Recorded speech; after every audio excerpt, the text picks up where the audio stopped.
안녕하세요. 영원한 자주국방 대한민국, 정확한 국방 소식 전해드리는 국방탐구 생활입니다. 구독과 알림 설정 진심으로 감사합니다. 대한민국 KF-21 전투기는 쉴 새 없이 다양한 성능 시험을 진행하고 있습니다. 최근 한 사건으로 인해 KF-21 전투기 개발은 더욱 중요한 과제가 되었습니다. 바로 F-16 전투기의 이상 증상으로 또 다시 한국이 구입한 F-16 전투기가 서해로 추락한 것입니다. 우리 조종사는 빠르게 비상탈출을 시도해 목숨을 건질 수 있었지만 F-16 전투기는 쾅하는 소리와 함께 서해 바다에 가라앉게 되었습니다. 한국이 운용하는 전투기들에 계속하여 문제가 생기는 지금 우리가 믿을 수 있는 건 우리 손으로 직접 만든 KF-21 전투기밖에 없습니다. 이런 대한민국 KF-21 전투기에 관심을 가지고 있는 것은 국내 관계자뿐만이 아닙니다. 최근 수출용 시제 5호기 성능 시험을 참관하기 위해 방문하는 해외 관계자들이 늘어나고 있다는 소식입니다. 얼마 전에는 영국 국방장관인 데니얼 로스가 한국을 방문했으며 그의 방문 목적 역시 KF-21 전투기 시험 비행 참관이었습니다. 지금 영국에서는 차세대 전투기 개발 사업과 관련하여 엄청난 이야기가 들려오고 있습니다. 영국 국방장관 데니얼 로스는 일본과 함께 진행하는 F-3 전투기 개발에 영국이 참여해 더 이상은 얻을 것이 없다며 이 사업에서 영국은 다른 파트너를 찾아보는 것이 좋다라는 발언을 해서 화제가 되었습니다. 그가 지적한 것은 일본의 기술력과 신뢰성에 대한 것이었습니다. 일본과의 전투기 개발을 시작한 후 영국은 최근 30년 동안 전투기 개발에 소극적이었던 일본 미쓰비시의 수준 낮은 기술을 두 눈으로 확인할 수 있었습니다. 영국은 일본과 전투기 공동 개발을 진행할 경우 영국 공군을 만족시킬 만한 훌륭한 성능의 차세대 전투기를 개발하는 것이 불가능하다고 판단했습니다. 반면 한국의 KF-21 전투기는 일본과 비교가 불가능할 정도의 반대되는 상황을 보여주고 있습니다. 영국 군사매체는 KF-21 전투기는 모든 시제기의 실물이 공개되었고 놀랍도록 빠르게 안정적인 성과를 보여주고 있다고 설명했습니다. 또한 한국은 전투기 엔진 개발 과정에 난관을 겪으며 이에 대한 협력국을 찾고 있다는 것을 밝히며 영국의 롤스로이스 엔진이 한국에게 먼저 손을 내밀어 유리한 협상 조건을 가져와야 한다는 주장을 펼쳤습니다. 해당 기사가 보도된 지 한 달이 지난 지금 영국군은 한국산 K9 자주포 200문 구매 계약을 검토하였습니다. 특히 가속화된 영국의 자주포 사업에 대한민국이 선정된 것은 영국 국방장관이 직접 한국산 무기의 신뢰성을 인정한 첫 번째 사례로 볼 수 있습니다.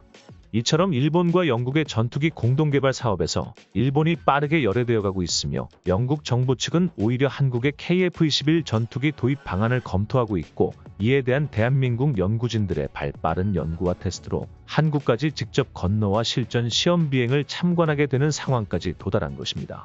어떻게 보면 전투기를 독자 개발하여 해외 수출을 성공시키겠다는 계획은 한국의 입장에서 당연한 계획이라고 할 수 있습니다.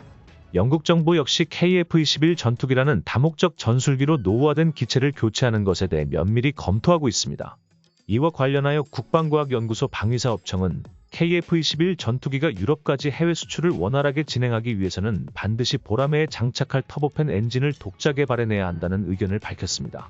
실제로 공군전력 발전 방향과 국산 해외 수출 세미나에서 방위사업청장은 KF-21 보라매가 자체 개발 성과를 넘어 유럽과 같은 국가에서 해외 수출을 도전하기 위해서는 엔진과 같은 핵심 구성품 독자 개발에도 과감하게 도전해 항공 분야 세계 강국으로 한 단계 더 도약해야 한다고 설명했습니다. 이러한 방사청장의 발언은 대한민국의 현 상황을 정확히 파악한 것입니다. 향후 KF-21 보라매 전투기의 가장 중요한 부분이 바로 부품 국산화를 빠르게 진행하는 것입니다. 그렇게 해야만 금액적인 부분뿐만 아니라 성능 개량을 통한 업그레이드를 더욱 잘 진행할 수 있으며 더 나아가 세계 방산시장에서 전투기를 원활하게 판매할 수 있기 때문입니다. 특히 영국과 같은 미국 핵심 우방국의 최첨단 전투기를 대량으로 수출하기 위해서는 미국 방산 기업인 로키드 마틴이 F-414 엔진을 수출하고 있는 지위로 합법적인 태클을 걸어올 수 있습니다. 실제로 과거 독일이 UAE에 무기를 판매하려 했을 때 독일산 무기에 미국산 부품 10%가 포함되었다는 이유로 미국은 모든 계약을 일방적으로 취소시킨 전례가 있습니다. 그렇기 때문에 미국의 횡포는 충분히 실현 가능한 일이라는 것입니다. 전문가들은 방사청장이 KF-21 전투기에 장착할 엔진을 개발해야 한다고 선포하고 해당 연구를 진행하고 있다는 것 자체를 굉장히 긍정적으로 해석하고 있습니다.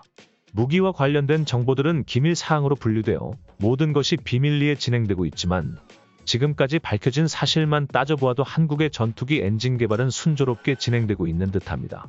대한민국은 적국들에게 우리의 무기 상황을 알리는 것 자체가 전력이 노출되는 것이기 때문에 최대한 노출을 꺼리고 있지만 무기 관련 제작을 하고 있는 기업들은 국민들의 알 권리를 위해 최소한의 노출을 진행하고 있고 전문가들은 이를 바탕으로 현 상황에 대한 추측을 해나갑니다.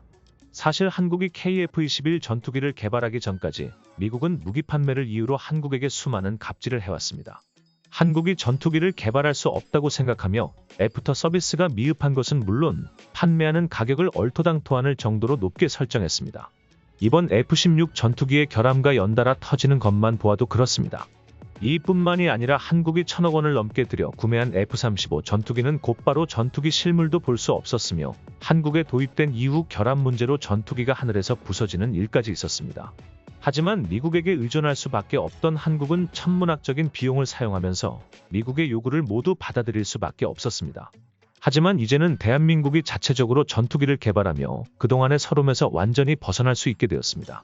아직 KF-21 시제기는 미국산 엔진을 장착한 채 하늘을 비행하고 있지만 한국이 KF-21 전투기로 계속하여 성과를 내자 미국은 한국을 대하는 태도 자체를 달리하기 시작했습니다.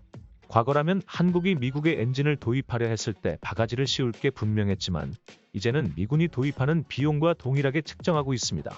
여기서 발전을 멈추지 않고 영국 수출까지 완벽하게 성공하기 위해서는 우리 한국에게 가장 필요한 기술이 바로 전투기 엔진 기술입니다. 한국의 첨단 제조업은 날이 갈수록 향상되고 있으며 이에 따라 가스 엔진 기술력 획득과 더불어 제트기 엔진의 핵심 기술은 터보팬 소재 기술까지 습득하는 데 성공할 수 있었습니다. KF-21 전투기의 핵심 기술을 설계한 제트기 터빈 기술로부터 완벽한 자립을 위해 국산 터보팬 엔진 프로젝트를 점진적으로 진행하였으며 머지않아 한국 전투기 엔진을 100% 구체화하는 데 성공할 전망입니다. 현재 우리 한국 엔진 국산화 비율은 84% 정도로 확인되며 엔진 개발을 위해 국방과학연구소에서는 적극적으로 개발을 추진하고 있습니다. 더 업그레이드된 국산 터보 엔진은 금년도까지 평가 시험을 마치고 개발을 완수해내는 것을 목표로 하고 있습니다. 영국 수출 수주에서는 말 그대로 우리가 KF-21 전투기를 세계에 공개한 것과 같이 성능 검진을 대외적으로 공개하기만 한다면 모든 것이 인정될 것 같습니다. 공식적인 자리에서 KF-21 전투기가 잘 만들어지고 있다는 것을 국내는 물론이고 타국 국방장관들에게 알리는 것입니다. 현재 우리 KF-21 보라매는 양산을 앞두고 있으며 이러한 성과를 바탕으로 한국산 전투기에 수많은 국가의 관심이 모이고 있습니다. 그동안 우리는 모두가 어렵다고 한 것들을 우리만의 힘으로 이겨내왔습니다. 이제 KF-21 전투기는 한국인의 의지를 대표하는 아이콘이 되었습니다. 여전히 KF-21 전투기 앞에는 어려운 고비가 다가와 있습니다. 하지만 한국의 KF-21 전투기가 모든 난관을 이겨내고 세계 하늘을 비상할 수 있길 기원합니다. 국방탐구 생활 시청해주셔서 감사합니다. 좋아요, 구독, 알림 설정 해두시면 매일 알찬 방산 정보 전해드리겠습니다. 시청자분들 좋은 하루 보내세요.